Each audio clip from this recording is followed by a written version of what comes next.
All right, well, the latest Royal LePage housing price survey finds the usual flurry of activity in the real estate market in the spring. We always hear about the spring market didn't end up materializing, and despite initial pickup, more buyers appear to be waiting on the sideline for more rate cuts. To talk more about this and the numbers, Royal LePage CEO Phil Soper joins us. Phil, it was interesting because there was talk about maybe removing a psychological barrier that cuts were going to start coming, and that first 25 basis point cut by the Bank of Canada turns out didn't really have that much of an impact. No, if you go back to the spring of 23, 1 year previous, just the Bank of Canada governor saying, I think we've got this thing under control without a cut even, brought this huge flurry of activity in the marketplace. Yeah. So I certainly expected more of a reaction to the actual start of a loosening of monetary policy.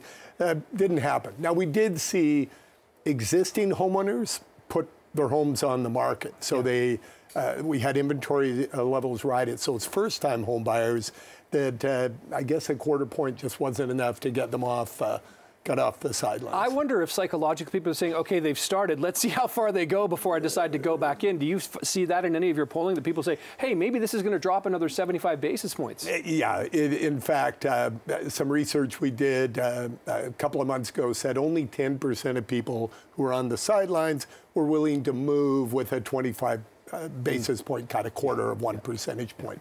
I think as well, with home prices relatively flat in certain parts of Toronto, if you come right down to the core where we are today, we actually saw prices down by about half a point, quarter over quarter.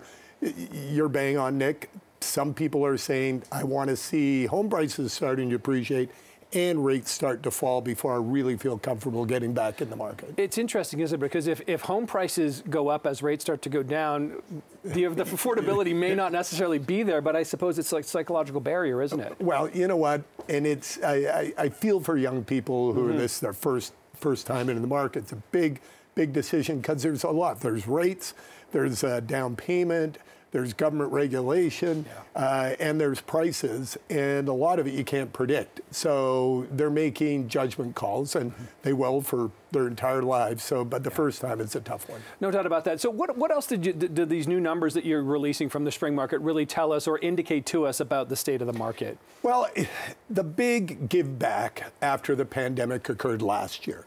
We actually expect prices in Toronto, for example, to be up 9% year over year by the time this year, 2024, closes. So home prices have appreciated off those post-pandemic lows. And if you go back to 2019, which it's shocking to me, like that's five years ago almost, we're still up over 30%, 31%. So it's about 5–6% per year. The market's an amazing thing. It evens out these spikes, and that's the long-term 75-year averages, 5 to 6%. I can remember buying a house, and that's kind of what my agent says to me. You know, you can expect about 5% a year on average, and you're right. It kind of like the spikes we saw in the pandemic were incredible, and it evens itself out. Is that the thing? Do you still see that people are worried about potential future volatility based on maybe where the Bank of Canada or the economy just in general is? You know, we're in a period that we haven't seen for most of the last 20 years in a lot of Canada, including Southern Ontario, where buyers and sellers have an equal shot at it. We call it a balanced market, approximately the same number of people looking for a home as there are homes in the market. We're not used to that. We're used to, you know, supply being down low and demand being way up here, and multiple offers, no conditions. People can actually put an offer on a home today and say, you know, conditional on me getting mortgage finance from my bank. So it's sort of back in time to a more even time. And I think that's what we'll see coming out of the pandemic. That sounds like a bit of good news coming out of this. Phil Soper, always appreciate the time. Thanks so much. We didn't get to talk about that dollhouse in Leslieville, but we'll talk soon. Okay, Jen, back over to you.